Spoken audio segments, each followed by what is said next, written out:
Ready? Welcome everyone to this regularly scheduled board meeting at South Tahoe PD. If you would all please rise and join me in the pledge. I pledge allegiance to the flag of the United States of America and to the republic for which it stands, one nation, under God, indivisible, with liberty and justice for all. I don't think they do at all. No, they don't. Did every single day of my life. Okay, do we have any comments from the audience on non-agenda items? Seeing none. Do we have any corrections to the agenda or consent calendar?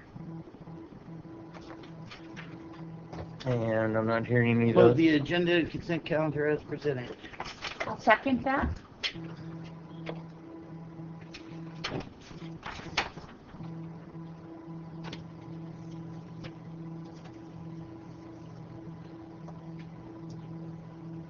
It's not working.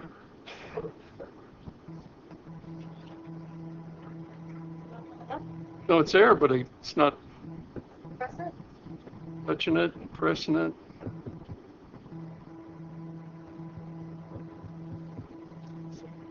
No, just touch it. Nope. It's not working. Okay, how would you like to vote, Jim? I'll vote for it, yes.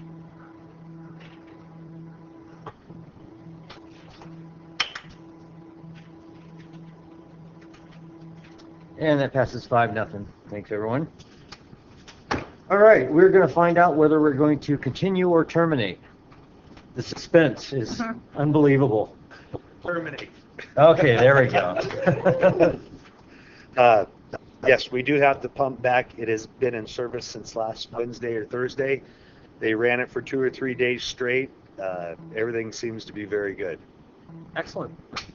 We did have a meeting with Xylem representatives, and I believe the one guy there was like a regional manager or something like that, and told him about our concerns and what was going on and how we were not very happy. And I got to tell you, I got to hand it to Shannon. The way he came across in the meeting, he couldn't have done any better. He got our point across, very politically correct, but he had those guys sitting in their chairs just looking at each other dumbfounded. There was one guy that works down in the Bay Area there at their main shop, and I'll be surprised if he had a job that following week. So I just wanted to let you know that hopefully our relationship with Xylem will continue to be a little better than it was. They were talking about some of the parts. They were going to fly them here overnight from Sweden at their cost, and I believe they did, because all of a sudden we had our pump back and some other parts that we had ordered. So he did a very good job. Not even listening. I know. So You missed the kudos, man. yeah. So I am here today asking if you please terminate the emergency at Tahoe. Okay. Do you want to address that up, Dwayne, and make a motion? I think I want to keep it. You're probably tired of looking You at me. see, Please open your I moved discussion that- with Saperstein. I'm sorry, Jim. I don't mind the interruption and the irritation. I move that we terminate the emergency action to repair Tahoe sewer pump number 2 pursuant to resolution number 3075-17, depending on the status of the repair work, which has been satisfactorily completed. Second. Is that all right, Jay? Sweet. You working, Jim? No? No, Okay. How would you like to vote, Jim? yes, How about aye? aye, yes. Lee? Yes, works. Okay, that passes 5-0. Patience too. Okay, by my watch, I'm about 2 minutes early, so let's do Diamond Valley Ranch, if we could.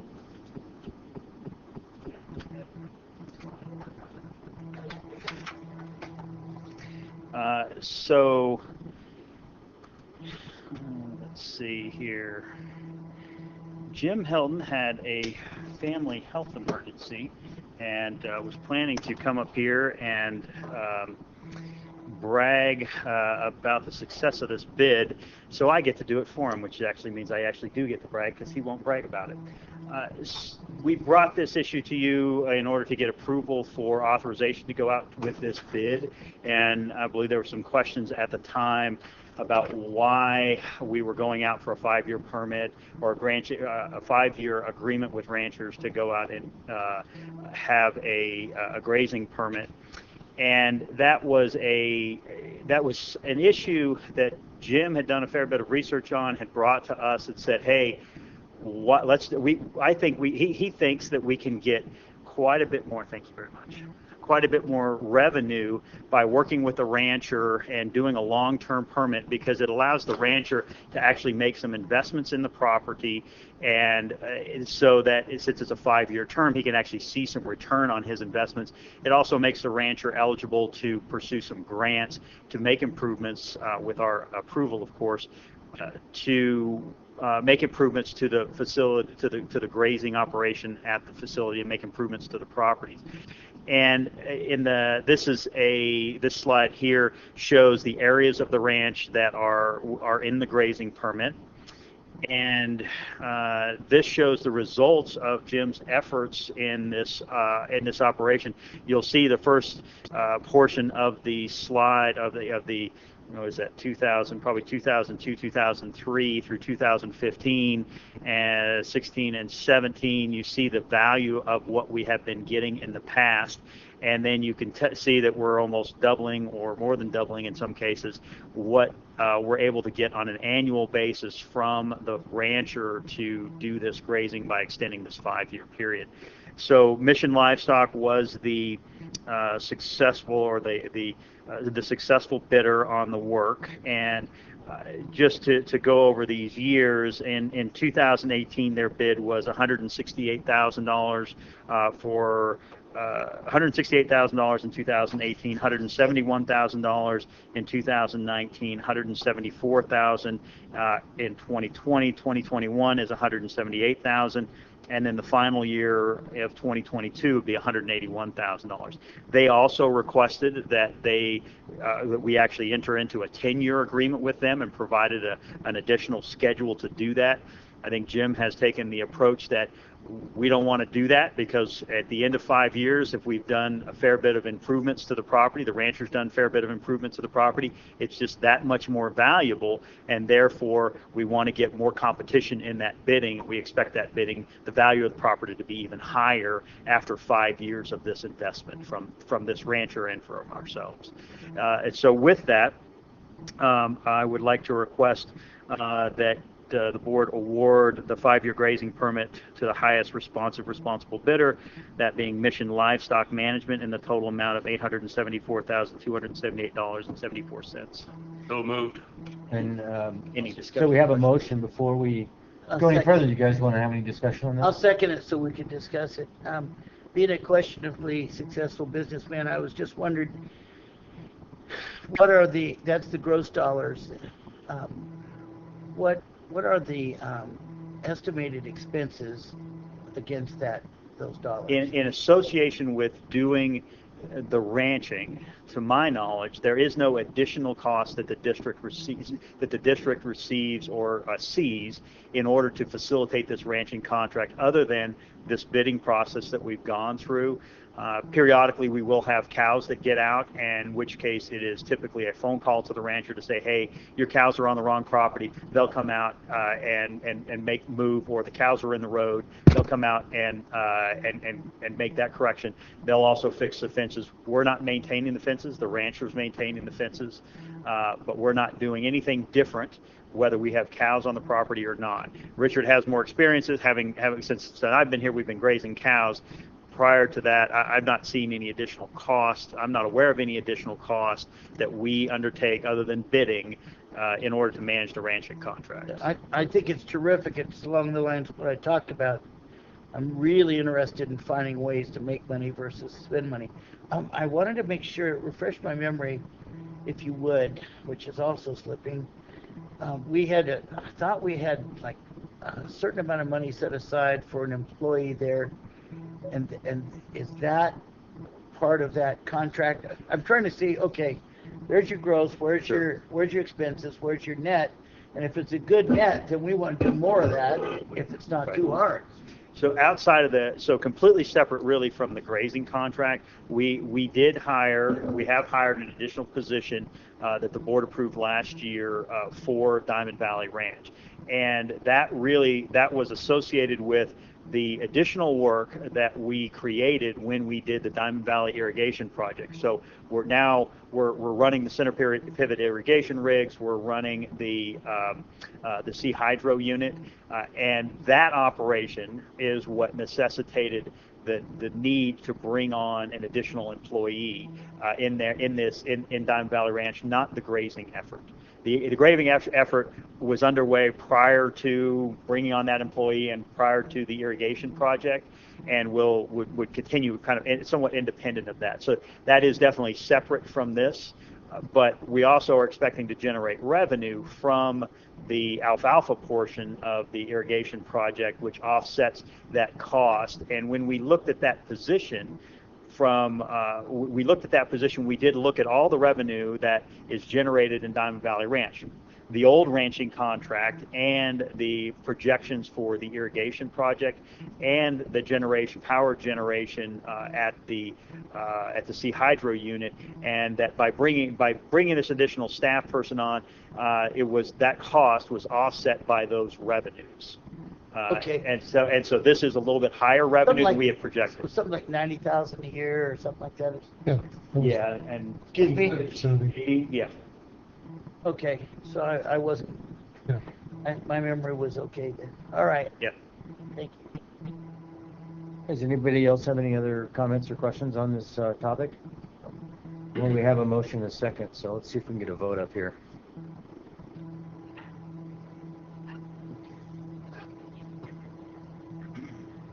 Shannon, can you exit out of your...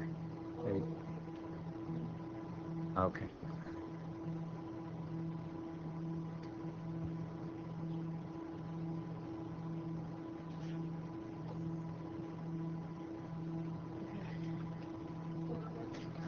Yes.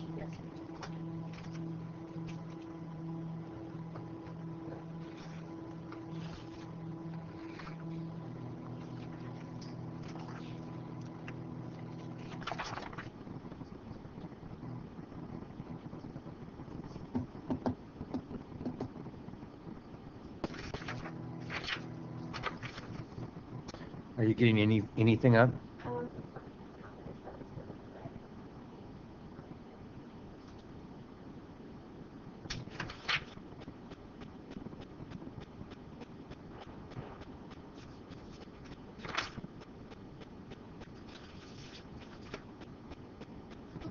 Okay, that's 5-0. Thank you, Thank Shannon. you very much. Again, just wanted to express my appreciation to Jim, even though he's not here, for driving this idea. Yeah, that's awesome that Wonderful.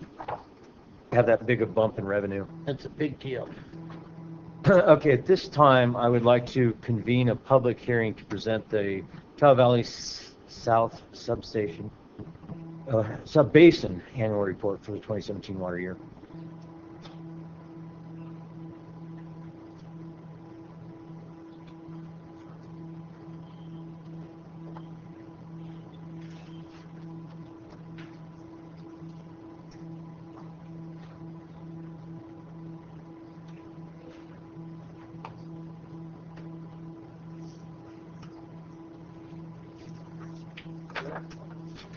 Thank you.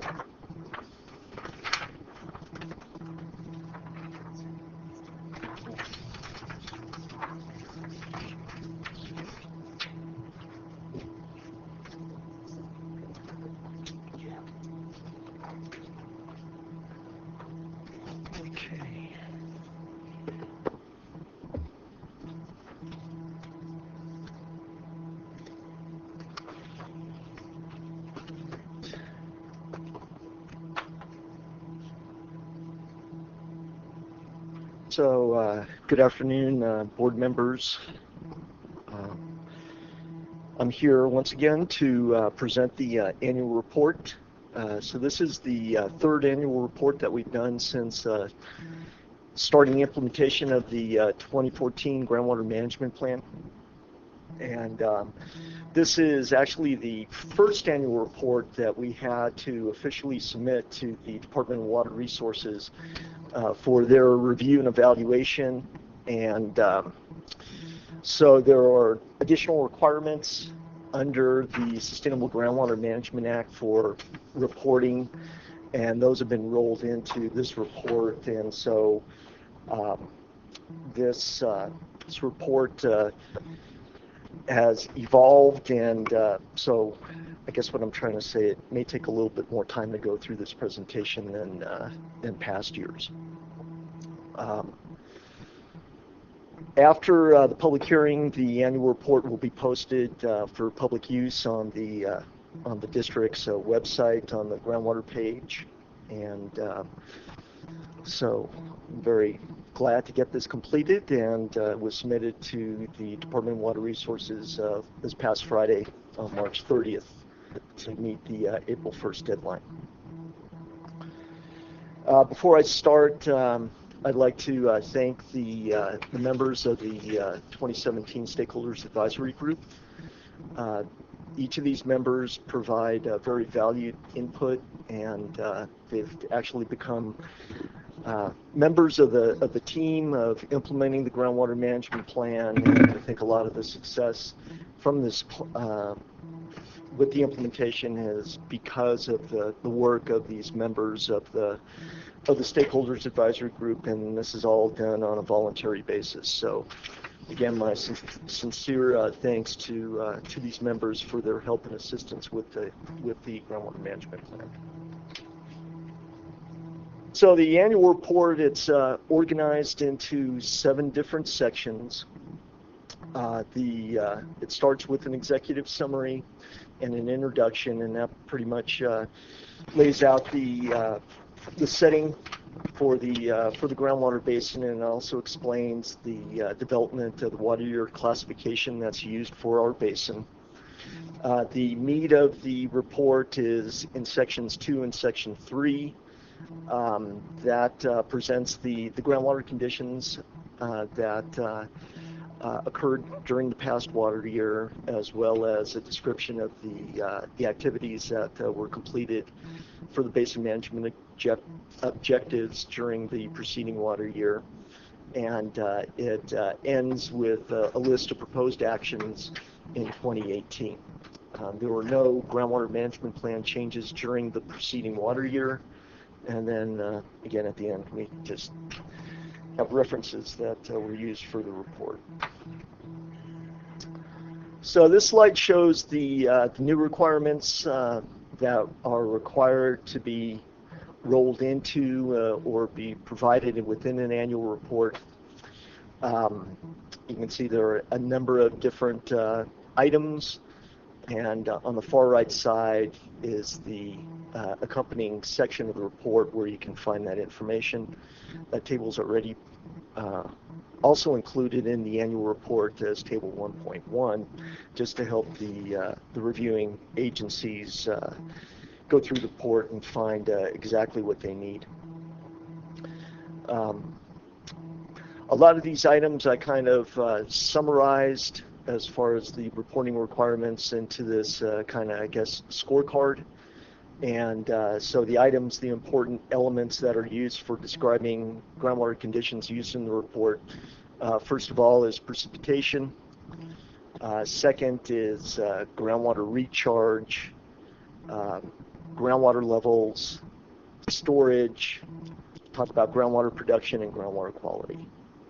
So if nothing else, if you get distracted as I go through and drill down into these, the principal numbers are summarized in this slide. So just to start, the Tahoe Valley South Basin covers an area of about 23 square miles or 14,800 acres. It's an alluvial basin. The groundwater basin itself, I see, is identified with this kind of dark blue dashed line. That's how it's defined by the Department of Water Resources, and it pretty much covers just the valley floor area. of our of the South Shore area, and the watersheds that surround the groundwater basin pretty much go from the margins of the basin up across the mountain fronts to the tops of the top of the watershed, to the watershed divides that surround the basin. And there are 7 different watersheds that overlie and contribute or drain into the valley floor area or our groundwater basin. Elevations across the valley floor range from lake level to about 6,500 feet at the margin, and then from the margin of the basin going across the mountain front up to the tops of the watershed divides. You know, you have peaks, like Freel Peak, Tlac, that rise as high as 10,000 feet. So we have a relatively small basin with a very large contributing watershed, providing recharge to our area. So again, to start the description, water years are used to compare hydrologic conditions from year to year. It's something that construct that was developed by the USGS, and the way that we classify water years within our basin is based on the precipitation record of one of the snowtail stations within our basin, the Haggins Meadow Station. We've selected the precipitation record from that basin because it has the best correlation. It has a correlation coefficient of greater than 90% to the storage and recharge as derived from the groundwater model. So here we have actual precipitation records, and the tie-in to the groundwater model is that correlation. Again, that coefficient is on the order of 0.92 or greater between storage and recharge as derived from the groundwater model. So looking at the precipitation record on the on the right side of the graph, you'll see here you have a table that shows the classes going from critical to dry, below normal, normal, up to a very wet year. And here are the accompanying ranges based on the precipitation records at Haggins Meadow. So again, to kind of look at this graph, and you want to look at the bar graph, and on the right-hand side, you can see in terms of precipitation the type of water year that we experienced within the basin. Now, no surprise, the 2017 water year was actually a historic high for precipitation in that Haggins Meadow record, which goes back to 1979. So that was the greatest amount of precipitation that they saw, that they recorded at that station, at 67.5 inches of accumulated precipitation. So we had to go through this year, we had to readjust the ranges because the total range of that record had changed. And so the boundaries changed a little bit from 2016, but anyhow, here are the reset ranges for the different water year classifications. So again, 2017 was a really big year, 67.5 inches. Anything that's over 49 inches is regarded as very wet. This compares, if you take a look at the end of the 2015 water year, at the end of the 2012-2015 drought, you can see that the level of precipitation, we were at, in the dry to below normal range. There's my pointer. A little over dry, and it was, I think we were at a little over 20 inches of total precipitation. So we were 3 times at the amount where we were in 2015, this past water year. This graph shows now total precipitation or it shows total groundwater recharge by water year. And so it's showing total precipitation in Hagen's Meadow, which actually is the water year class. So you can see that the amount of recharge to the basin for this last water year was over 100,000 acre feet of groundwater recharge during the 2017 water year.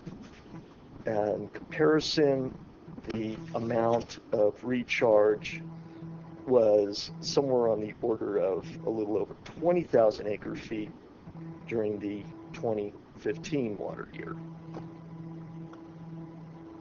So we are very water rich. So as you can imagine from the record levels of precipitation and recharge into the basin, groundwater levels rose during the 2017 water year. Basin-wide average groundwater levels increased by about 4.5 feet basin-wide. These hydrographs, these are actual field readings. These are collected with data loggers. So I just used 4 wells that are kind of spaced across the basin. The Henderson observation well is at the very southern end. It's in Christmas Valley. As you go, the Washoan observation well is kind of in the midsection of the groundwater basin, and the Martin and Lily observation wells are near the north end of the basin within the city of South Lake Tahoe.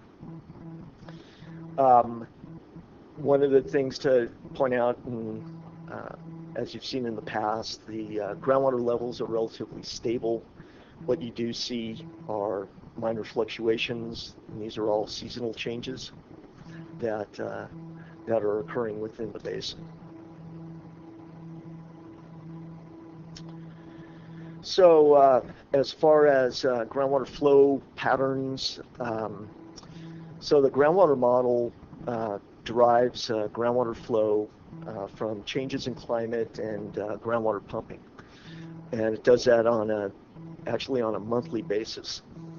And what we did in the report is we took the month representing seasonal low groundwater conditions, and that would be October of 2016, and also plotted the seasonal high groundwater conditions represented by May 2017. So you have the October in purple, low, and then in blue you have the high groundwater conditions. You can see that the pattern between the two is very similar. What happens is when groundwater rises, the groundwater levels shift to the north. There's one area that is worth pointing out. Let me see if I can get my pointer back here and get my finger. There it is. Okay, so this is the 6227 contour, and you can see that it forms a localized groundwater depression right along the north margin of the basin, and that should be expected. These little icons right here, these are all active water wells. And you can see in the area where most of the extractions are coming out of the basin, we are forming a groundwater low in that area. And what happens when, interesting thing that happens is that between, between low and high groundwater conditions, you can see that the extent of this depression decreases. So it declined in extent. So in the fall, you have that groundwater depression extending out to the area of the Tahoe Keys, into the Tahoe Keys Water Company area. And then during high water conditions and near the spring, after spring discharge, you can see it kind of shrinks to now the more local area around the El Tahoe area where the district wells are. So keep your eye on that, because now we're looking at groundwater quality. And as we had in the 2016 water year, again, here are the Tahoe Keys wells. District wells are over here. You have that groundwater depression that extended out this way. So that makes this even more important, this contamination problem. The South White PCE plume, it covers an area, again, of greater than 400 acres. It's a local area. Again, it's not the entire extent of the basin, but it has had an impact. It's impaired 3 water supply wells with a combined source capacity of 3.25 million gallons per day. And that equates to about the water use for about 5,000 average California households. So this is a problem that we want to take care of. Fortunately, the total source capacity of the active wells in the basin exceeds the maximum day demand of the water users in the basin by about 5.3 million gallons. So that's what our buffer is now. So it's something we want to take care of so that buffer doesn't shrink and we have more wells that get impaired, get taken offline, then that problem becomes more serious. So as far as groundwater production goes, here's a graph showing the trend of groundwater production for the Lucan Brothers, Tahoe Keys, the district, and then total combined. We have good records for Tahoe Keys and Lucan Brothers. That only goes back to 2005. District production records go back to the early 80s.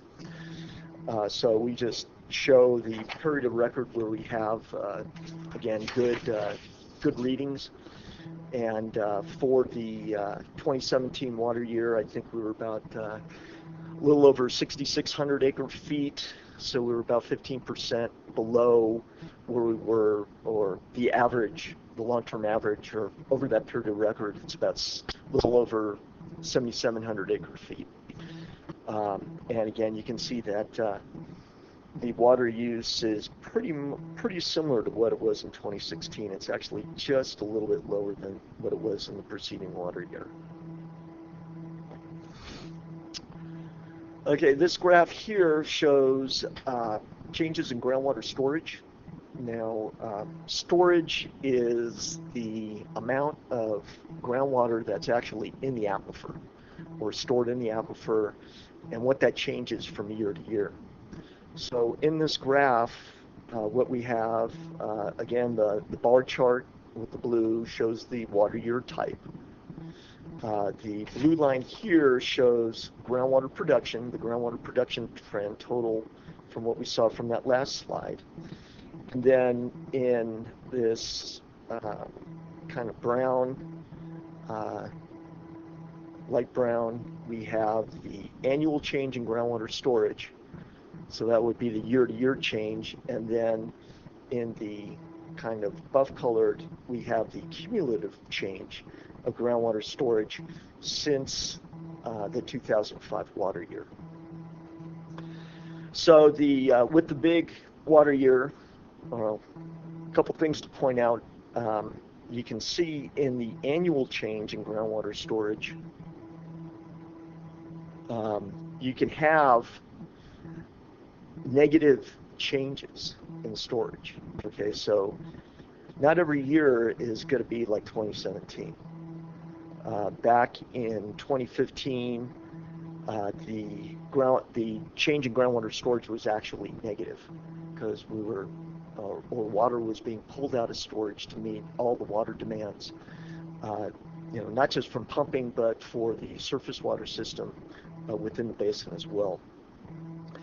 So it just so happens that in 2017, the first year that DWR is looking for the reporting, the annual change was significant. I mean, it was over 60,000 acre feet for that annual change, and the cumulative change really brought it up because you can see, get my pointer, from the last water year, we were still a little bit negative from that 12 to 2015 drought, even though we had a somewhat of a normal water year, and it boosted it up all the way up to over 50,000 plus 50,000 acre feet. So in terms of water use, an average California household uses about a half an acre foot per year. Okay, so if you think of 50,000 acre feet, that's enough water to service over 100,000 homes. We are about less than a third of that. So right now our bank account is looking very well. Okay, so on the bottom line, groundwater conditions are great at the end of the 2017 water year. Now to talk about basic management activities. So we actually achieved quite a bit in the 2017 water year. It started out in December of 2016. The district submitted 2 alternatives to groundwater sustainability plans. The reason that we did this is we wanted to try to satisfy our groundwater sustainability plan requirement using our existing groundwater management plan that we completed in 2014. So we actually submitted 2 alternatives. We submitted the 2014 groundwater management plan, and we also completed an analysis of basin conditions and submitted that to show that the basin was being operated within its sustainable yield. So those 2 plans were submitted for DWR review and evaluation, and they've been sitting on those, or well, I guess they've been working on those since we submitted those at the end of 2016. And we anticipate getting feedback on those plans, hopefully on the groundwater management plan, sometime within the next several months. Another item that we did to complete our GSA requirements, the Groundwater Sustainability Agency requirements, is we entered into an amended and restated MOU with the El Dorado County Water Agency that allows, it basically binds the county water agency and the district to work cooperatively together to manage groundwater resources within the basin and implement the Sustainable Groundwater Management Act. In March of 2017, the district received a preliminary award for a Proposition 1 groundwater grant that will be used for the feasibility study that we plan on performing, or we're actually in the process of starting to perform to address the Southwide PCE plume. During the 2017 water year, DRI also completed their modeling work. The Phase 2 hydrologic models and the analysis that was done to address some of the items for the basin management objectives, or basically provide us information as to how to move forward and address those objectives. And we did a lot of outreach, and we also completed a well owner survey in 2017 where we wanted to connect with well owners that are not part of community water systems within the basin, and again, there are quite a few of those, several hundreds of those within the basin. We wanted to notify the well owners of what the district is doing. First of all, what is a groundwater sustainability agency? What is the district's role as a GSA? Try to understand what their concerns are as well owners within the basin, and try to encourage their participation on the stakeholders advisory group. So what we're going to do in 2018, we're again going to build on activities that were completed during 2017. We're going to continue to keep our fingers on the pulse of state changes and regulations and BMP guidance that is being put out by the state of California. We're going to hope to respond. We hope there'll be a requirement for minimal response to DWR comments, and hopefully we'll get a favorable review and status with acceptance of our groundwater management plan as being in substantial compliance with the requirements of GSPs, and will save the district time and resources of having to put together a separate or a newer sustainability plan. We completed execution of the final agreement for that Prop 1 funding actually this past Friday, and we are proceeding full steam ahead with starting the pre-design investigation for the feasibility study. We will, as always, continue to monitor basin conditions, and we'll work closely in collaboration with the County Water Agency and our SAG, and we'll continue to engage the public throughout this process. So with that, here's expenditures. Dwayne, your favorite topic, I'm sure. So here's the breakdown. This is the expenditures through, this includes expenditures through March 31, 2018, but this is just the portion that was expended through the 2016-2017 fiscal year, which is pretty much coincides with the 2017 water year. We spent quite a bit of money. We spent almost $600,000 during that past water year. A lot of that money was for the groundwater modeling, and it was for planning and groundwater studies and preparation of technical proposals to get the grant funding, that Prop 1 grant funding. A lot of the legal expenses that you see were for the GSA formation, the work that went into the amended and restated MOU, review of documents related to the Southwide plume and PCE investigation. And a good chunk of it was done with staff time. Right here was district's staff time involvement with that work. So with that, I'd be glad to take any questions you might have about the program or anything that's in the report. They got anything? Must have been pretty thorough there, Evo. Try to be. We have a date for the drone program? Eloise? Yes. It's going to be, we're looking at mobilizing the week of the 21st. So I think the 21st is a Sunday. One of the conditions from Liberty was they wanted us to mobilize, outside their regular business hours. And so it looks like we'll be mobilizing the drill rig up there on the 21st. And then we'll start with drilling a test boring.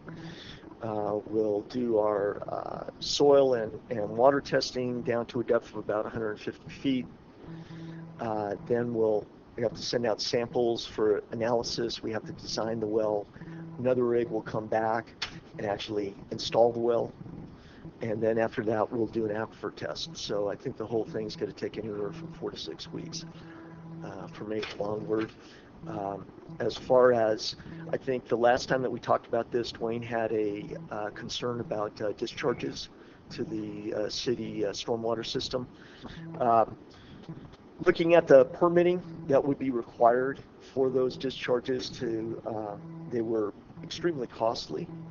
as far as permit application fees go, and so I've asked Doug Van Gordon. I sent him a description of what we plan on doing, and he's been checking the district sewer system to see that the district sewer system will be able to accept the total amount of discharges that are going to be produced during this study. So the money that would be spent on permit fees may be going to overtime for underground repair sewer to make sure that there are no surcharges that are generated during that testing.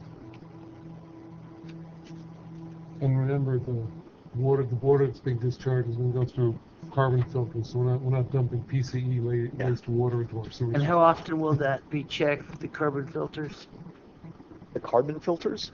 Well, they're going to be new carbon, and again, we make an estimate as to what the contaminant load is, and the amount of carbon that they deliver will cover that contaminant load plus a contingency on top of that. Yeah. So, I mean, we will be collecting samples during the testing, for breakthrough, but again, we don't anticipate getting breakthrough during that testing. I appreciate that. Again, Board, what my concern was if there were a breakthrough that Lahontan would then see us as a, is it a PRP, Principal Responsible Party, and then hold us responsible for the cleanup. And I'm concerned about that. So I just at least wanted to go on record, but I hope I'm wrong. I hope that I'm proved completely wrong. Well, the discharge will end up in the water treatment plant.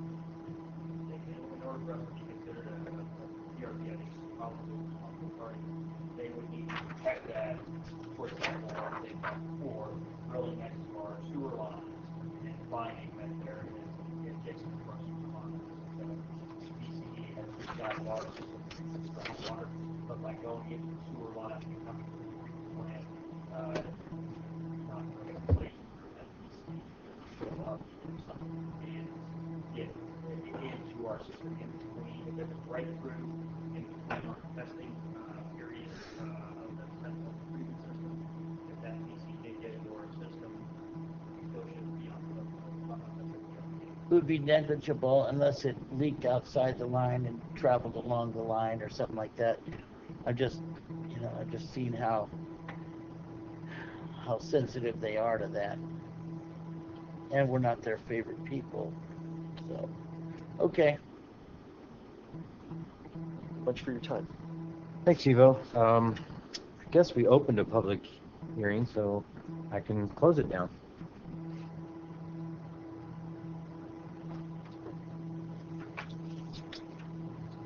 Which brings us to payment of claims. Payment of claims? No, we just... yeah, we don't... I think we just had the public hearing. No comments. So anyone... I'll move that we approve payment of claims in the amount of $1,714,920.97. Second.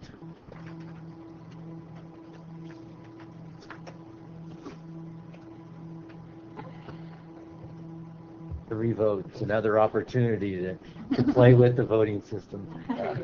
Very true.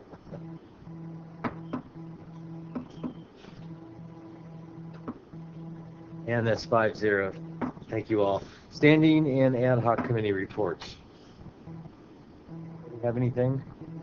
Just on the ad hoc committee, the city ad hoc committee meeting is next Friday morning. Okay. Here. And it should be here. It should be here, but the last one was at the city. And, we have, in terms of topics, if anybody has any topics, let me know. We were going to do a follow-up to a couple of the drainage issues we've been talking about before. They handed us their communications plan that was prepared for them, which in essence said that they, not that it was a surprise to them, but that their communication system is basically a piece of junk. I mean, needs to be thrown away, completely replaced. So in response, our plan was to give them a copy of our communications plan, because that potentially could be that they might be able to use the towers that we're planning on installing in order to send our SCADA signals and our communication and our radio system back and forth to a bigger area than the city.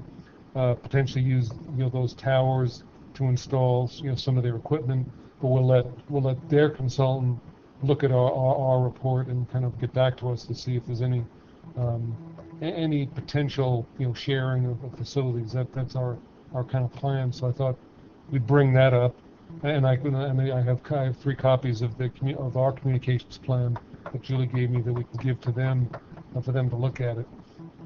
The other thing as I think you were aware, we did send in to Liberty Utilities attorney our plan for getting out from under the obligation to be their billing agency for their streetlights. I think my suggestion is we bring that topic up with the ad hoc committee, because I think some of the streetlights that we're talking about are some of the streetlights along Ski Run Boulevard. I remember telling them about this some time ago, and they were very surprised at the way this system was. But it wouldn't hurt to bring that up again in conjunction with Ski Run, yeah. Because, our aim is to make the whole system more efficient and have the people who are providing the service do the billing. But when the public calls up, Liberty has a habit of the initial response to the public is, oh, no, we don't do that. Call the district, or they actually at one point told people to call the city. So then both the city and us look like what when we get calls, and then we go, oh, no, we don't do that. Liberty does that. And they said, well, the people just said, well, they just told me to call you. And, so we all get roped into looking like a bunch of idiots. So by simplifying this billing procedure, there'll be, the people who are providing the power and who are the only ones who have replaced the streetlights at some point in the past are the ones who will send the bill out. And when they say that they don't have the mechanism to do that, Tim has gotten copies of bills from customers when they called up and complained to him about paying twice for streetlights. He said, send me your bill from Liberty, and right on it was a bill for the streetlights. Well, we just crossed it off and stopped billing that customer. So Liberty can't say they don't have the mechanism to bill people. They do. They have, and they bill before. They just don't want to deal with it. That's really the bottom line. That's what we hear through the grapevine from some people that know folks over there. They just don't want to deal with it at all, and so they'll gladly accept a check from the utility district every quarter, but they don't want to deal with it. I bet if we stop paying them, they'd deal with it. Well, that was basically what our letter says. The letter says, we'll give you, I think by the end of June, it said, we're going to stop collecting money. We're going to stop billing people for it. You can send it out. And we have, if you remember, we have verified with LAFCO, El Dorado County LAFCO, that it's not our responsibility. We were given the authority to send the bills in, but that is not part of our kind of mission. That was what Liberty Utilities lawyer said, is that we had an obligation under LAFCO, and it was a LAFCO issue, and LAFCO wanted was going to make us do this. Well, LAFCO's attorney says that's not true. So I thought it would be good for us to remind the city, since we're trying to get a good working relationship together. I don't want to surprise them with suddenly them hearing from Liberty that somehow the district is a bunch of bad guys and isn't collecting the money anymore for the lights. So I think that's a good idea, and like I said, I think they know about this already from previous conversations, but it'll be good to bring it up again. Yeah, but they've had some major distractions going. Yeah, to say the least. Yeah. The fire chief resigned as manager today. Yeah, he gave him notice that he would. Did. Yeah. Yeah, he's basically saying he can't get his own job. He his can't. fire chief dropped out. He can't do two jobs. And he's well, yeah, that's enough. Yeah. I won't go. I agree. It's kind of off topic. It's Jenkins doing now. He's back in town. He's in town. So, basically, I guess the fire chief sent out some information, or to try to get some information on an RFP process for the city to hire a consultant to help them make the selection for the permanent, but city manager. But they do need an interim, He's back in town and not gainfully employed as far as I know. So that would be, since anybody else from inside the organization they put in that slot would be in the same position the fire chief was, wouldn't be able to get their own job done. And he caught a lot of fire, just, oh, excuse the pun, but for being, because they had some firemen that were hired, and there's this lawsuit over the ladder truck and things like that. I don't know what that's about. I guess I'll... Could be that it doesn't carry any water. It could be that. I'm not sure. I don't know. Okay, does that do it for our standing ad hoc committee reports? Did we want to talk about? Well, we have the workforce housing issue. Yeah, that down below. So we'll talk that'll about that. come up there. So we can move on to board member reports. Does anybody have? One. Do you have one? I was substitute teaching over at Bijou the other day, and his father picked his kid up. He said, "You work for the utility district, right?" And I said, "Yeah." He says, "I just want to tell you, it's an H&H Construction on it. Not sure." He says, "We do Leeds housing and all that kind of thing." He said, "Because you guys dropped your sewer fee for connections," he says, "I've been able to get back some customers that refused to build because the fees had gotten too high overall." And he says, "You guys helped us out." And they don't build immense houses, but they build environmentally Leeds building. It's a designation. It's very green. So I said, "Well, write a letter to us." I didn't know what his name was. I didn't remember about him before. That was very nice. And then I ran across a small article from the Tahoe Truckee Donner Public Utility District, and it said that they were doing something with sort of a prefab nuclear power plants. And I went, "What the heck?" So I got a hold of Shannon, and of course Shannon's got a wide level of experience, and he knew somebody who knew somebody. And because I'm interested in ways to make money, and because we could probably do power, which we don't want, but what it came down to is they had bought some nuclear power units in Utah or somewhere, and we're going to sell the power and make money. So it just occurred to me that we ought to just take a very cursory look at it, and so that's why I brought it up. And Shannon may know more than I do. Shannon's going to add to this, I think. Sure. They are both the water supplier and the power supplier on a retail basis for their customers. And their community had done similar to the city of South Lake Tahoe, and said they want to be 100% renewable by a certain time. And their current portfolio is that they 2/3 of their power supply is already from a renewable source, and it's from wind and solar. And the way they do that is they've contracted with a group out of Utah who consolidator, and it seems to me they work the market, and they identify these sources, and then they sell this. They take from one hand and give it to the other hand. They play the middleman to consolidate, recycle a green power, a renewable energy, and then sell it to the people who want it. And the issue that they're having is that 2/3 is fine from solar and wind, etc. The problem is they need that other 2/3 because of when the sun's not shining and the wind's not blowing. They got to figure out a way to make up that difference. And so what apparently many years ago they were looking, Truckee Donner was looking at purchasing a coal-fired plant, and they got so much pushback from their community about a coal-fired plant that they scrapped that idea and have been looking for other alternative solutions to make up that 1/3 of their portfolio. And what has come out is these kind of prepackaged, prefabbed nuclear generation facilities that, as he described it to me, they're about the size of a shipping container. You set up your site, you plumb it all in, and then they come in. The company that is manufacturing them or would manufacture them is Fluor International. So they would come in and just basically land it, hook it up, and start generating power out of it. They're not talking about doing it in Truckee.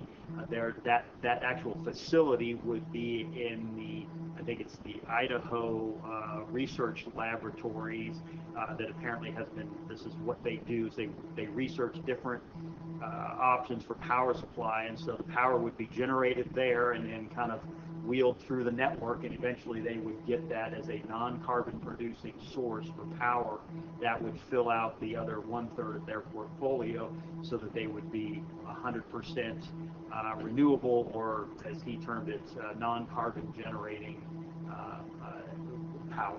And so they've been doing the first phase of that process. This evaluation was about a 2-year process.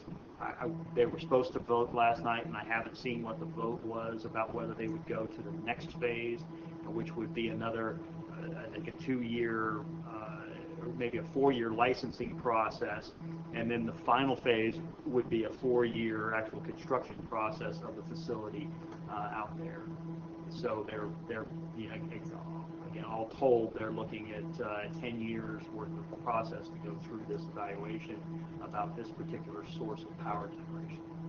But it's called, yeah, I think it's UMAPS, but that's for the Utah, I don't know, the group out of Utah plus this Idaho group, and the acronym is UMAPS, and I can't remember what it stands for exactly. It's definitely a fairly convoluted system to try and generate green energy and Truckee, or sell green energy to Truckee, when ultimately what actually happens is they buy it from Nevada Energy. That's where their power is actually coming from. But it's generated in sounds like all parts of the country. It just seemed, but I kind of like But the they're idea. a water and power company. Yeah. So it's Well, we had different like for us. It just I thought, well, how interesting is that? But I thought You were thinking of putting a container out on the lot. Oh here yeah. with nuclear Well, stuff in well, it. we have Yeah. the electrical generator, so that we put one beside it. But what I was actually thinking is maybe we ought to buy some more pasture land. Because you make so much money. It doesn't bother me to make passive money like that. And that's Alpine County would be so happy for us to put a nuclear plant out there. Yeah, I'm sure that would go over really well. I'm Yeah, sure. we wouldn't get any that public way at comments night on they that. wouldn't have to run their lights or anything. But I still am very fascinated with the idea of maybe buying more land and making money on it. I see no reason why we can't generate income from those kinds of sources, and I would like, this is just in such a way out idea, but I'd like for us to kind of always be thinking of those ideas. That's all. One of the, I think, just on a sort of tangential topic associated with this, and I haven't followed this really closely, but it's my understanding that Nevada voted to deregulate their power industry. So currently, pretty much Nevada Energy has everything over there, but that they're in the process of deregulating that, and so there's some expectation that there may be opportunity in the power industry in Nevada. There may be a bunch of companies coming in doing a lot of different things, and there may be an opportunity for us to work with some of those folks to do power generation in Alpine County and wheel energy someplace. But as that deregulates, there's some volatility there and some expectation. Their expectation that there may be opportunities for us to work with some of the folks who are trying to privatize portions of that system to do something at the Alpine County facilities. Okay. So you're out and an eye on that. I was surprised how much he knew about it when I asked, but so good. Okay, is anybody else got board member reports?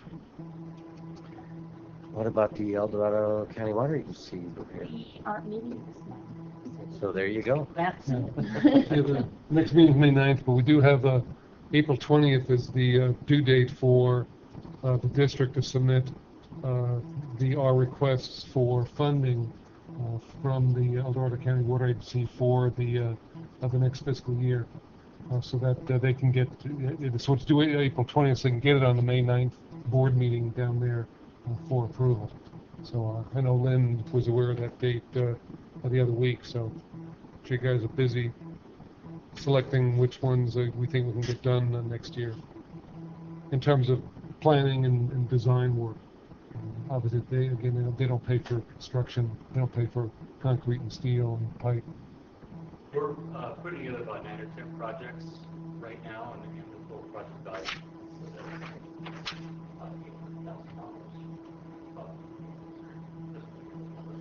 $800,000. So that means they would give it. That's a 50% fund, so they give us 400,000. Yeah. 400 out of the 800. Yeah. Yeah. So that's about what we got this year. So. That's good to get some of that money back, right? Yeah, that's probably 80% of maybe the value of the property taxes that our customers send down to Colorado County. That high, that's good. Something about that? Yeah. Right. Well, I think we're on to you anyway, Richard, so if you want to keep going. Okay. Just a few odds and ends. I plan on continuing to attend the Mayor Wendy David's coffee meetings. The next one's on April 18th, and there's one on May 16th. The last time I was there, seems like they were talking about some low-income housing issues. And so actually, when I walked in, it was a little bit late. She had me stand up and talk about the actions that we've already taken, which again has been we've gotten a lot of I think positive recognition on being the first one out the gate to actually change some things to maybe encourage low-income workforce housing issues. We recently sent out our annual invitation to go talk to people, and we've got our first board meeting with the Tahoe Resource Conservation District. They delayed and moved it to June 12th. It was going to be in May. So we'll be over there talking about the district. And then in response to it, Sue Novosel is coming by on May 4th with the county CAO to meet with us and chat and talk about what's happening with the utility district. May 4th, and they'll be here. I think that's a Friday.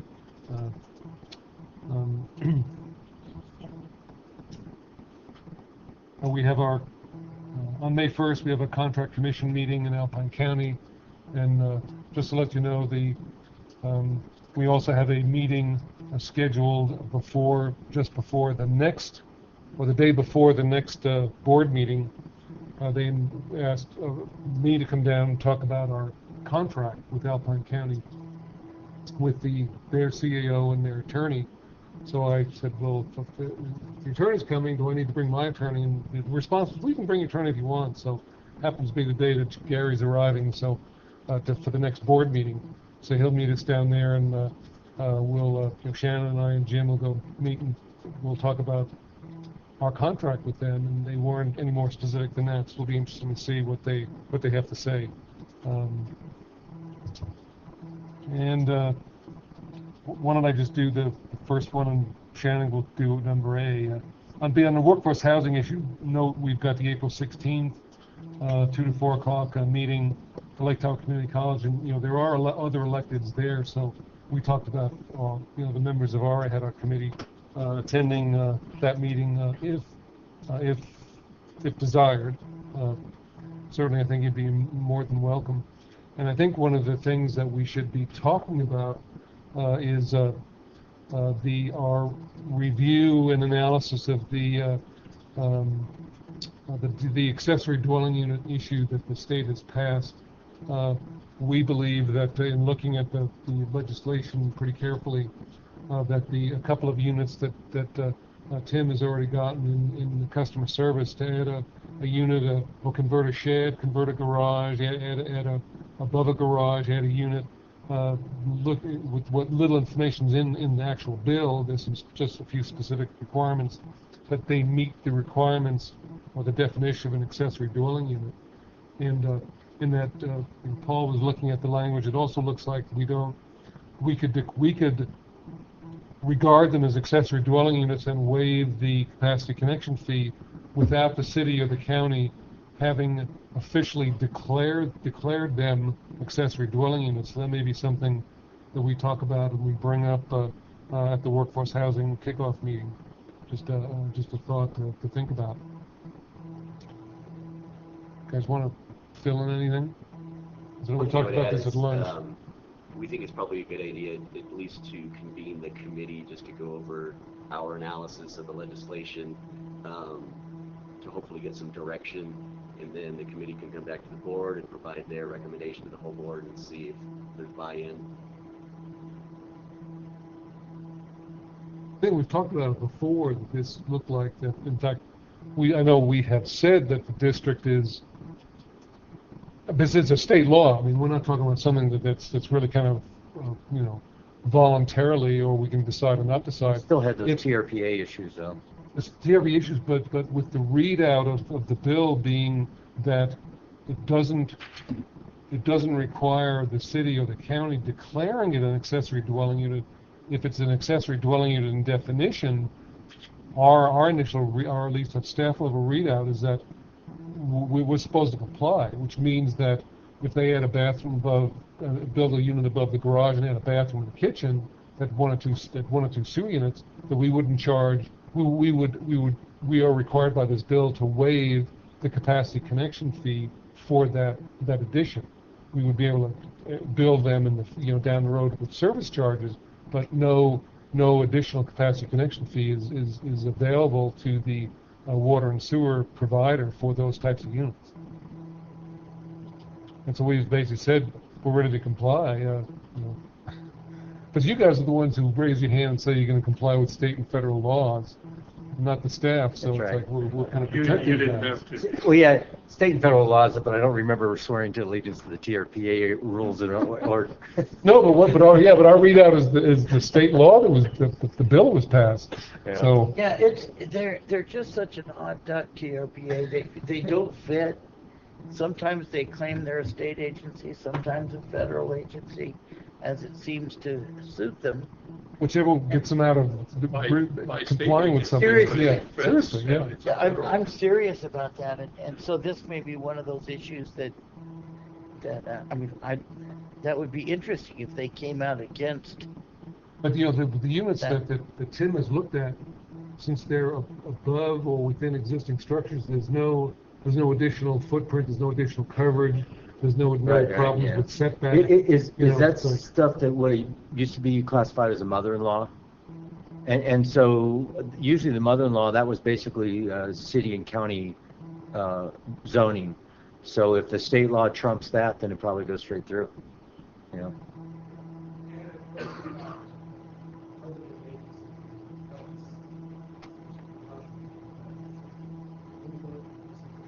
Yeah. Well, we might just assume, assume that your interpretation is right, approve the project, send it through, and see what the agencies do when they get a hold of it. Yeah. You know. I'm willing to risk him going to jail. Well, that was my point. It's you guys. One of you guys have to go to jail. Yeah. You Well, did not it if we before when you took the oath of office. not if we follow the rules and don't charge capacity charge and send it through, right? That's right. Especially if they're growing marijuana, then it's straight through. But I kind of think I see the conundrum. I think that's where we turn to our attorney and say, okay, we think we need to comply. What do you think? Go from there. Yeah.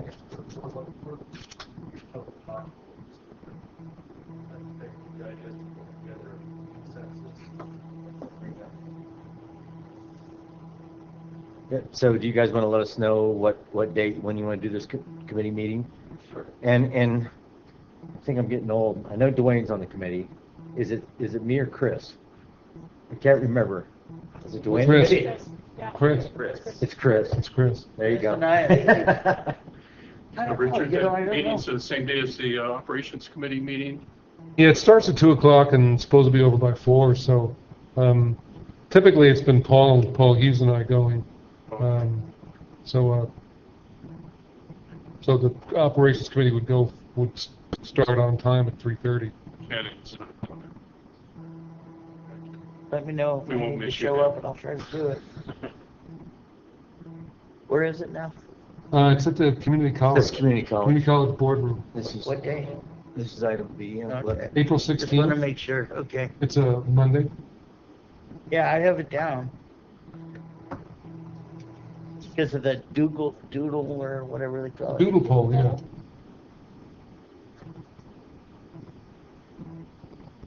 All right. So we had jumped down to B. Did you want to go back up to A, Yeah. Shannon? Sure. So, as I understand, I was not here for some of the previous conversations, so I'll go through a little bit of a spiel about this. Aqua is requesting funding in addition to our regular dues for a effort to try to prevent the administration and stop legislation from creating a water tax. And what this tax would be currently as proposed would be essentially $1 added to every water customer of ours every month. And that money would then go to disadvantaged communities for operations and maintenance, as well as capital projects and consolidations and whatever the water board wants to do with that money. So that issue has been, that water tax has been floated in the past and was successfully defeated and has reared its head again. Again, the administration is very much pushing this. Quite a few groups are behind it. The primary obstacle to that passing so far, it has been Aqua. And in fact,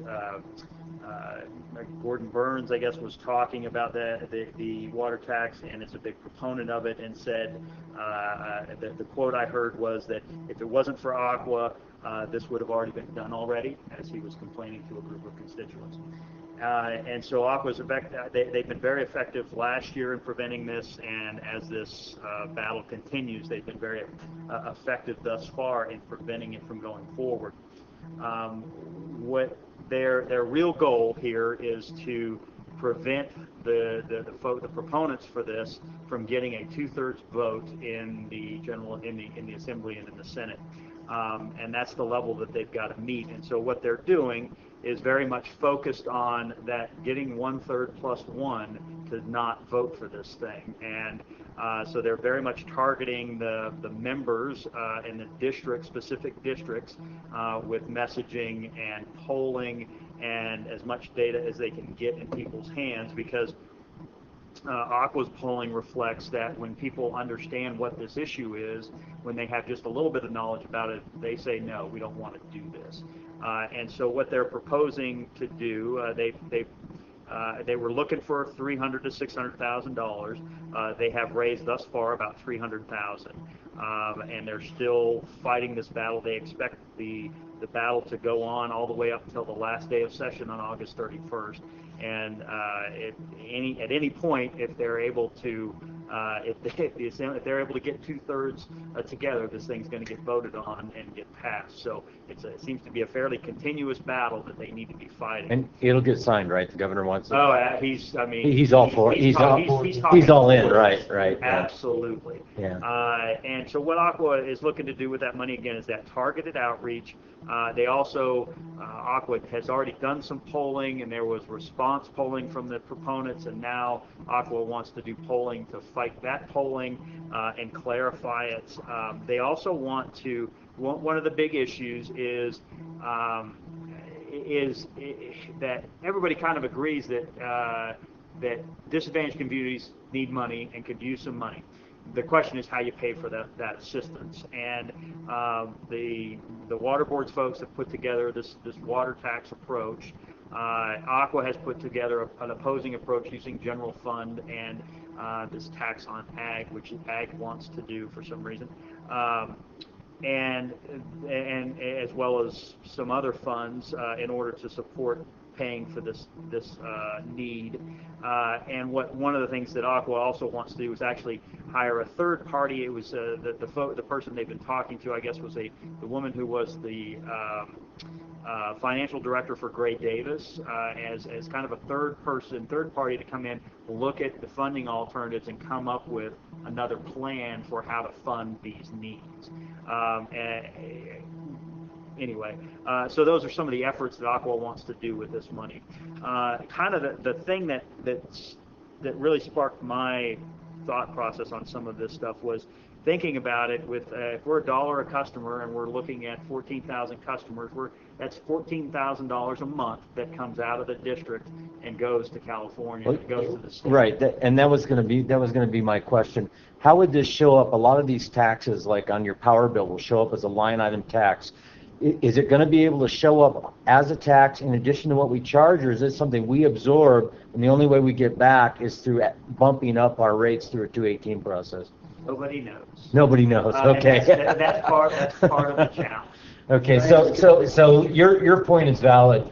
$14,000 a month times, for the district per customer times 12, right? That's right. Right. So if you figure out just a year, what a year that would cost our customers, whether they pay for it on a line on their bill, or whether we have to pay for it out of our general revenue, and that's a decent amount of money. And that's the current proposal. Camel's nose under the tent, however. That was what I was going to ask. Once it's on the bill. Is right. there It's $13 per customer is what's in the water plant to fund that program.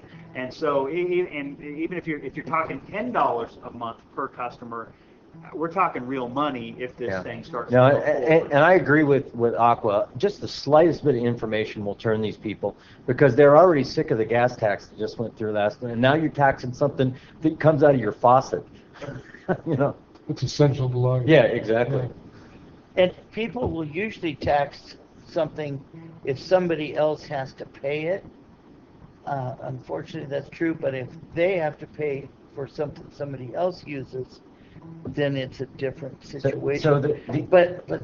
My question was the same as yours, or what you were talking. What is the language in the bill? Does it say that it can be raised, or under the if you're passing? Actually, it probably doesn't say it can't be raised. So there you go. Right. It would have to be raised by legislation, right? So they're already lining up for using this water tax to pay for other things, asking for more money to pay for other things. They're already lining up with thought that this is going to pass. And if it passes next year, there'll be another bill for low-income rate assistance. This is a dire need. We got to pay for these folks who can't afford to pay for. That was the proposal. It was a water tax. It's already on already on the table. It's AB 401. That's their proposal to do exactly that. But they've been stymied because of Aqua's pushback, and they have not been able to. And so they've pulled back on that because they want to try and get this thing passed, because they think this is a more effective vehicle to get the ball rolling. Well, having multiple proves the point. Yes. Having multiple sources already tapping into the water tax proves part of Aqua's point. Yes. Is that the nose under the camel is what happened. Yes. Camel's nose under the tent, not the nose under the camel. Yeah, right. So I mean, we're all agreed this thing's a piece of garbage, and we should, the question, of course, is how much do we want to, if anything, send Aqua's way so that they could fight this thing? And if it's a lost cause, then we probably shouldn't send anything. But if we've got a fighting chance, then we might want to get involved.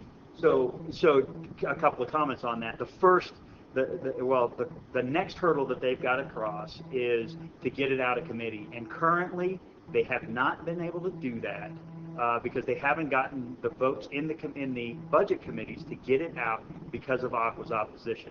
And that's the first bulwark that Aqua is trying to stop them from getting. They target the district. They're successful at doing it. Target the districts or the committee members. Yes. Yeah. And they have held it up effectively thus far. Will they be able to do it or not? We'll see. I'm not casting any bets, but they've effectively been able to do it thus far, and they're going to push like hell to keep doing that, to keep the pressure up so that it doesn't happen. And there's clearly they've got a good strategy, I think, and a good mechanism to be able to do it. There are some moderate Democrats who are kind of starting to push back on some of this stuff, because when either party gets in control, complete control, bad things happen either way. And so I've been listening to some interviews on the radio from some moderate Democrats, but let's say we're talking 14,000. What is it a year? 14,000 a month. 14,000 a month times 12. That's a significant portion. But it's, as you said, it's just the beginning. So what is the investment we'd like to spend in order to keep from being, well, we have other things we need to do with that money to protect our own district, and we're obligated to protect our own ratepayers. What would be we'd be willing to pay to invest in something that saved our ratepayers that amount of money in any other venue, whether it's drilling wells, whether it's repairing pipes? What would we be willing to spend in order to make that happen? Dwayne, I believe Aqua, with the request, had some guidelines. Is that true? They did, and I don't. It was a pretty big number. It was like though. 10,000 bucks. 10,000 for an agency our size is the number that stuck in mind. Well, to put it in comparison, it's less than a month, right? So, 10,000? Well, there's 450 some water agencies in the state. That works out to maybe a little over $1,000. yeah, but I for bet each you, one. I bet you it's not even up though. I'm sure they're asking. I'm just saying that would be, Yeah. that's where I'd start, you know. and- Yeah, DWP better be paying a lot more than 10,000. Like Georgetown, it'd be $50. That's why they've already gotten 300,000, is from a lot of those large agencies. Yeah. Their actual request was a minimum of 10,000. That what it was. What was that one? 4 million. So if he was, so they wouldn't take they'd send a $5,000 check back? I don't think they'll turn any money away. Really? They would like any contribution that you are willing to give or approve, they would be happy to give. This is money that you could spend, Richard, right? So if we just gave you a consensus, Yeah, I mean, I can sign a, check under. does under anybody $25,000. have a number they want to throw out there? No, but what happens when if they beat this, then next year they try and push it through again? Well, Oh, they Are will. we going to go through this every year? No, that's the issue is the administration will have changed, right? So you won't have Brown Maybe, I don't know. with the power that he's got going out trying to create a legacy. A lot of that is, some expectations, a lot of this will be off the table. We have the census. What's Newsom think about all this stuff? Do you know? You know, I'll give you some Shannon opinion if you want to hear that. Is that Newsom? It definitely is. I think Newsom is much more of a social liberal and is much more focused on those issues. Agreed with that, but what do we know about on this water stuff? Yeah, so because it this totally is a depends Brown on pet who he thing. brings in with him. Right. If he adopts the Brown staff to go forward with, it's kind of an unknown. What he's said in some of the speeches I've heard from him has been all of the above. We got to do everything. We got to do everything, and we got to figure out a way to do it without necessarily a coherent plan of this.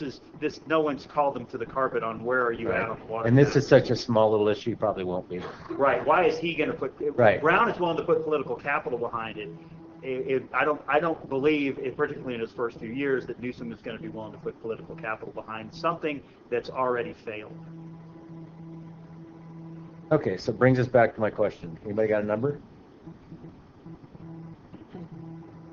I mean, I'm tempted to go with their minimum request, just to throw that out there. Like you said, it's less than a month. Yeah, me too. It's a gamble either way. We're spending our ratepayers' money. We are, but we might. But we might be saving them a lot of money Of course, too. you know that. That's why you mentioned it. So, yeah, I think it's worth trying. We can go for that. You guys in on this? One Jim? time. All right, 1,000 it is. make it Going so. Well, Aqua thanks you, I'm sure. They'll be very appreciative. I will go ahead and take up the next issue, which is a little bit of legislative update. Like you're not tired of already hearing about this stuff, right? An update hopefully fairly quickly on the long-term water conservation issue. So long-term water conservation legislation. This continues to progress, and there are a lot of discussions and a lot of proposed amendments and pieces of legislation. The current amended legislation is much better than where it was. The key issues being that as the current bill is amended, the water board will not be able to set water rates at their discretion, or water conservation standards at their discretion in the future. That was our number one. We got to stop this from happening.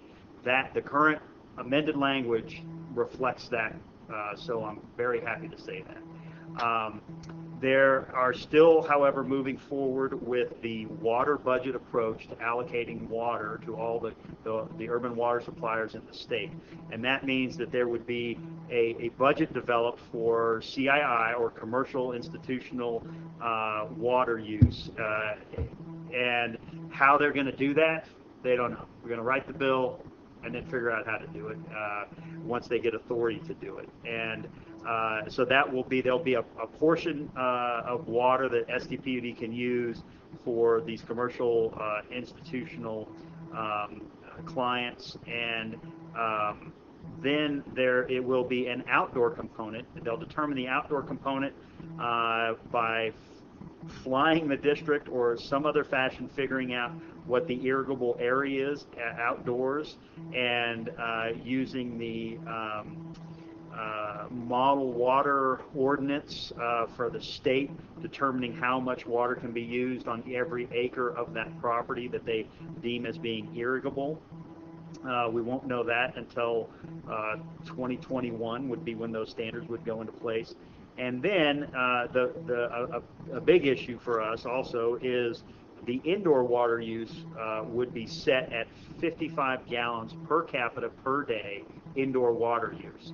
That's until 2025, when it would go down to either 52.5 gallons per capita per day, or at the results of a study that a big stakeholder group will get together and evaluate indoor water consumption to decide what is a reasonable rate to set that at. So it will either be 52.5 or the greater number, if a greater number comes out from this study. So the floor would be 52.5 gallons per capita per day. There are a couple of variances that we fought for. Number one being that there will be a variance for seasonal population fluctuations, which is something that has killed us in the past. It damaged us during the drought emergency conservation regulations. So that is an identified variance. How that'll play out, I don't know. That'll be determined in regulation, the details of it. As well as, and there is also another identified variance for irrigation for fire protection or fire prevention. So that another thing that I think will help our community. And so this thing is bad. We don't want it to pass.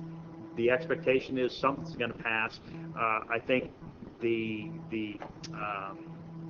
items that have been changed, those variances, in fact, the water board can't set standard at willy-nilly at their discretion. I think those are big wins for us. I'm glad we've been very much engaged, but at some point, I have some expectation that this thing is going to come out. Our partners, our water partners, EID and others, are definitely still adamantly opposed and still working against it. We're still working against it, but their fight is mostly about water rights concerns. Tends to be less our issue. How about snowmaking? Yeah, that's what I was going to say. That will fall into the Can we put that commercial under industrial. commercial, Yeah. and that won't count? Well, we don't know, because they haven't figured out how they're going to provide an allocation. That the water budget has those three I'd rather put it components. under agriculture. Put that as a variance. I mean, it is snow farming. Right, and unfortunately, It is. yeah. Talk to any ski area operator. That's what they do. Unfortunately, The agriculture department. we actually tried to Forest get right? try to get snowmaking wrapped into and be considered underneath the agricultural provisions. Yeah, that would in make the sense. water- Who water goes code. the land lease? But The agriculture quite honestly, department. we did not get support from the snowmaker, from the Ski industry, statewide yeah. local ski resorts. What was it? You know, I remember hearing that once, and I They couldn't. didn't want to raise their head during the drought. Right. They didn't want a target on their back. So I don't think we have a partner in going forward. Yeah, but that's short-sighted on their part. I completely agree. They would have gotten effectively an exemption from this if they had done that, but that's under the bridge. But what will happen is it will be part of the CII issue, and again, in my mind, that means that when this regulation is written by the water board, we've got to be at the table pounding on it, telling them they've got to give us exemptions for this.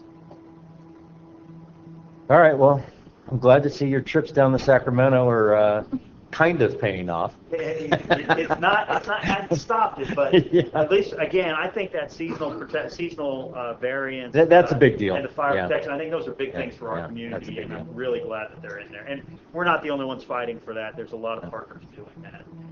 The other update I have is on the federal side. So you can mark your calendars for the summit.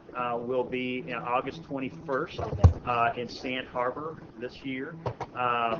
I don't believe that President Trump is going to show up this year, but we'll see what the future holds on that front. The last time it was at Sand Harbor, Al Gore was there, and boy, did he give a fire and brimstone speech. I thought I was at a revival session. Senator Heller is a sponsor, and who knows, maybe Trump will come because Heller is a sponsor, and Heller is definitely a huge supporter of President Trump, and is definitely under fire in Nevada. So who knows? Is Heller up for re-election? Yeah. What's that? Heller's up for re-election. Oh, okay. Yeah, I think he's moderate. He's a kind of recent. I think he was at arm's distance, but now he thinks he has to be on that side to get elected. That's Yeah. exactly right. I have start the. You said the 21st? August 21st. Yeah. All right. Well, keep us updated as we get closer to that. Absolutely. And just a quick update, the omnibus bill, spending bill passed. Folks have probably heard about that. The big issue for us there is that they did resolve the fire borrowing issue, so no longer after this year, and at least for the next 10 years, the Forest Service won't have to be spending all their forest management funds to fight fires.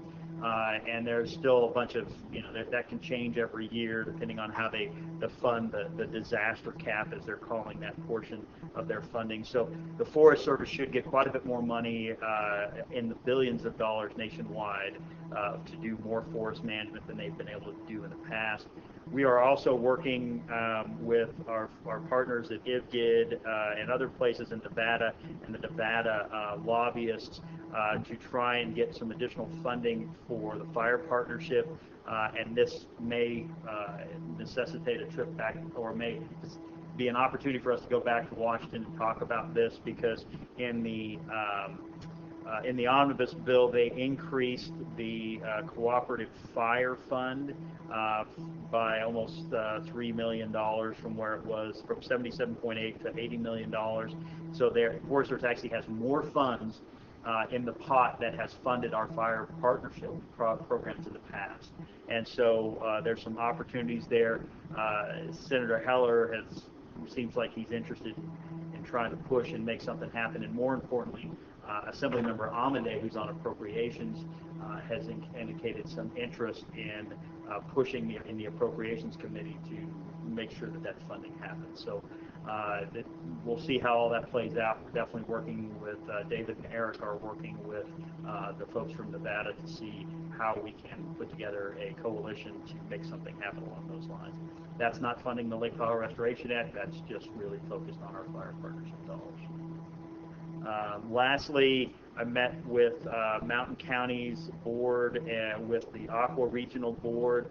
I thought it was real interesting. What came out of that discussion is an interest to maybe look at doing what they call the Sierra, more a Sierra-focused bond measure. So in the past, the folks who write the bonds are the folks on the coast, and all of the kind of bugs and bunny environmental stuff gets put in there, and that's what has been leading those bond measures.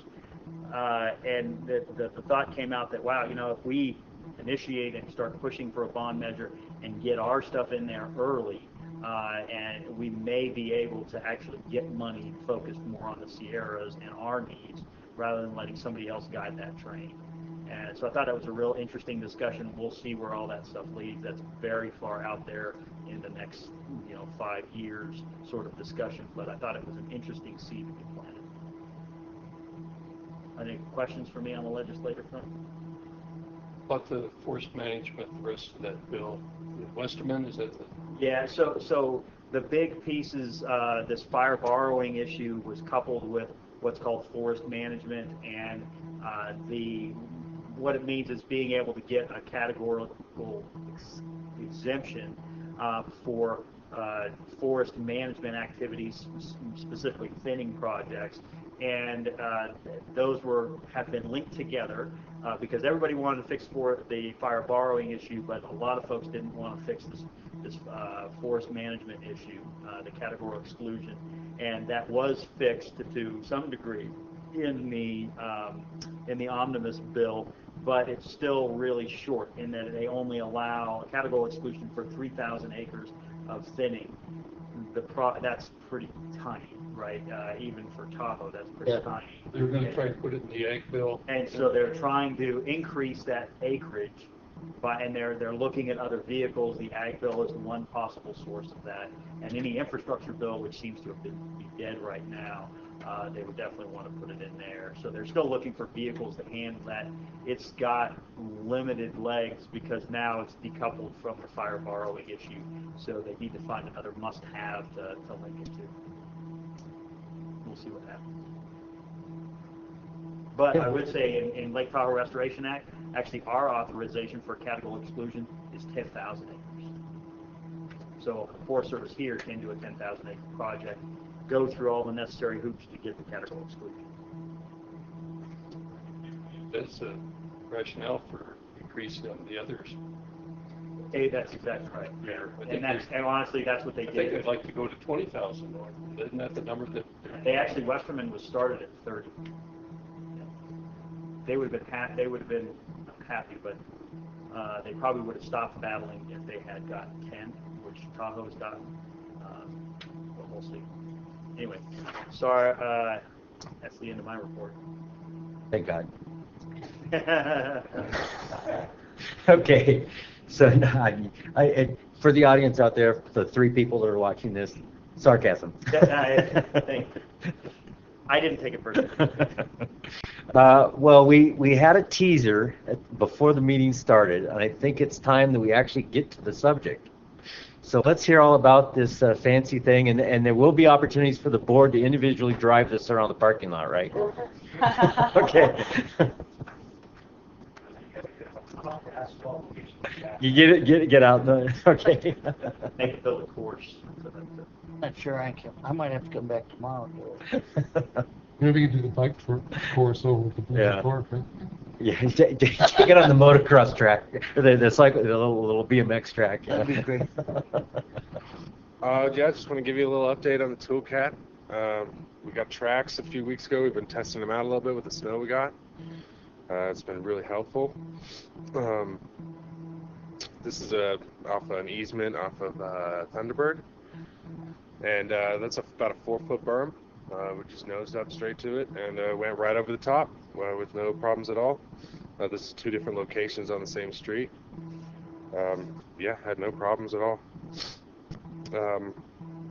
It's about 3 feet of snow out there at this time. This is about last week. It's about a 14 3/4 inch track. It's a lot less than the what's that Snowcat out at Clement, the original one. I got a few videos in here as well. Just going down an easement. This was a little bit closer to the highway, so the snow had been melting. We're replacing all the manhole lids out there. They had some pick holes in them, taking in some I&I that we had found. So we had replaced the frames, concrete riser rings, and lids. So this is one of them that we did. This is just heading down one of the easements. Great control. Steering was awesome. I heard that you had to put a little extra knuckle in there to make it a little bit better. Worked great. We had a few lids and a few frames in there, so we had a lot of weight, and it tracked through the snow quite well. Yeah, this is just headed down the easement. There's about 3 manholes you can't see. They're buried in the snow.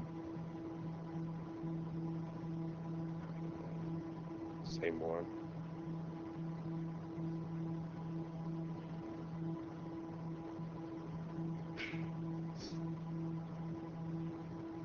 This is just a little video we took.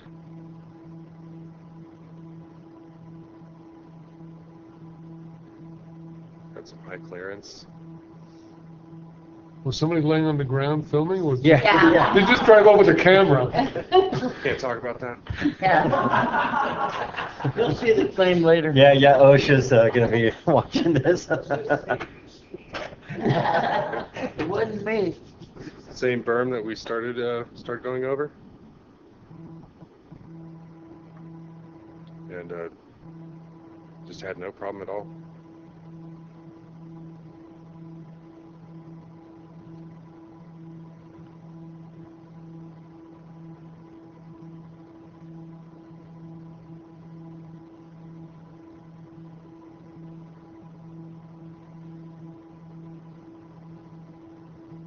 Like I said, it tracked great in the snow. Had no problems at all.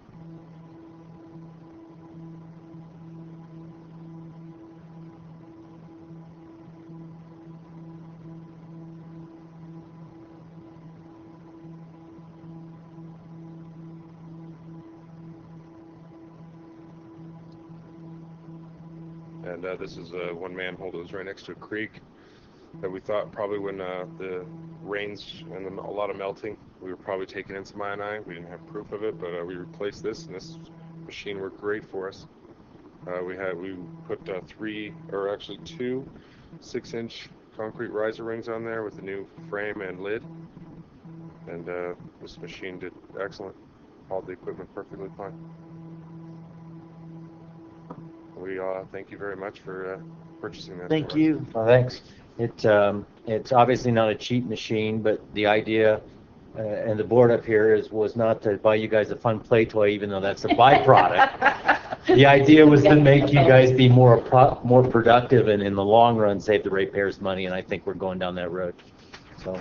Who says Interject just one detail is we didn't have this machine. We wouldn't have been doing that till maybe August, July, when we could get a truck down into that easement. Because So even when the snow melts, it's soggy and everything else, so it had to be dry. So with having that machine, we were able to take care of a problem that we found out about and take care of it right away. Thank you. Great. Well, very good. Thank you, gentlemen. Okay, does anybody else have anything before we move on here? You can see the list of past and future meetings. Unfortunately, we've got some closed session stuff we have to do, so at this point, let's go out of open session in the closed session. Out of not closed session into open session, nothing to report. Meeting adjourned. Okay.